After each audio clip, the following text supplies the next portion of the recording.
the local time is just a little bit before 1 p.m. Please remain seated, your seatbelt fastened until we reach the gate. The captain's turned off the fasten seatbelt sign. Please be careful when opening up the overhead bins. If you're continuing on to another Spirit Airlines destination, please check the flight number, or ask the gate agent for your gate and flight number. If you're for passengers needing special assistance today, such as a wheelchair, please remain seated until the majority of the passengers of the plane, as wheelchairs will not be available until the end of the deplaning process, and this will allow us to better assist you.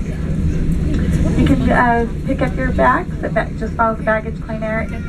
It's clearly marked in the airport. Just call baggage claim sign.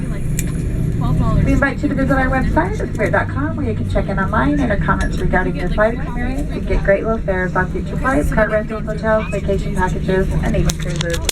On behalf of myself, Patty, Jenny, Kelsey, and Ashley, it's been our pleasure having you on board. We hope to see you on another Spirit Airlines flight. Welcome to Orlando.